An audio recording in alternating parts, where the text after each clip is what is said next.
गायत्री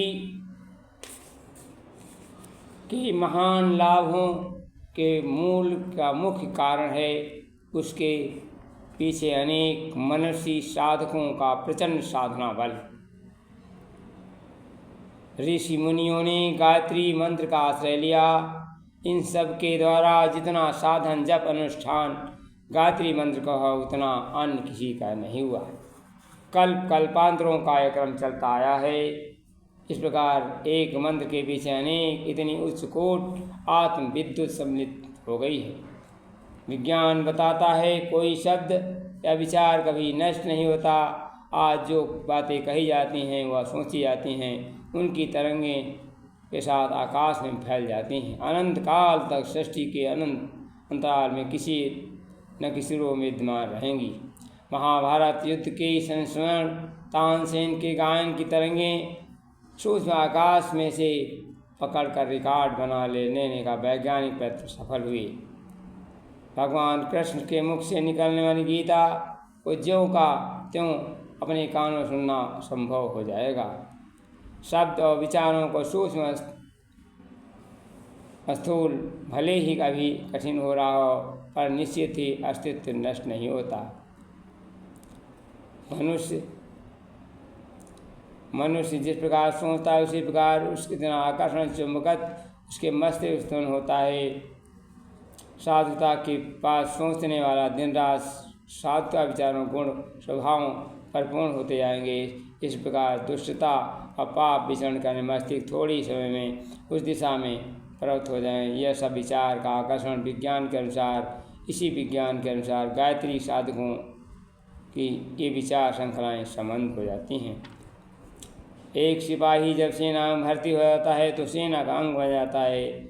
उसकी पीठ पर उसकी सरकार का समस्त ताकत होती है। उसी प्रकार एक साधक जो गायत्री शक्ति पुंज के साथ आवृत हो जाता है तो उसे शक्ति पुंज का लाभ उठाने के लिए पूरा अवसर मिलता है। जितना प्रकाशवान शक्ति पुंज गायत्री मंत्र के बीच है उतना किसी भी वेद मंत्र के पीछे नहीं। यही कारण है गायत्री की साधना स्वल्प अत्याधिक लाभ होता है।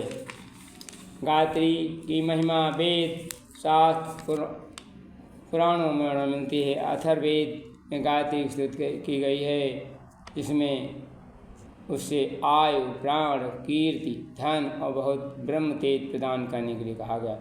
ओम स्तुता मया वरदा वेद माता प्रचोदयांताम पावमानी दुजानाम आयु प्राणां प्रजां पशुं कीर्तिं द्रविणं ब्रह्मवर्चसं मह्यं दत्ता व्रजत ब्रह्मलोकम्। अथर्ववेद में स्वयं वेद भगवान ने कहा है, मेरे द्वारा स्तुत की गई दुजों को प्रेरित करने वाली वेद माता गायत्री आयु प्राण संतान पशु कीर्ति धन और ब्रह्म तेज उन्हें प्रदान करती है। यथा मधु च पुष्पेभ्यः घृतं दुग्धात् संप्रतायः एवं वे सर्ववेदानां गायत्री सारमुच्यते। जिस प्रकार पुष्पों में सारभूत मधु दूध घृत रसों का सारभूत पेय है, उसी प्रकार गायत्री मंत्र समस्त वेदों का सार है। विश्वामित्र कहते हैं, गायत्री मंत्र के समान मंत्र चारों वेद में नहीं है। संपूर्ण वेद यज्ञ दान गायत्री मंत्र की एक कला है। समान गायत्री कला के समान भी नहीं है, ऐसा मन लोग कहते हैं।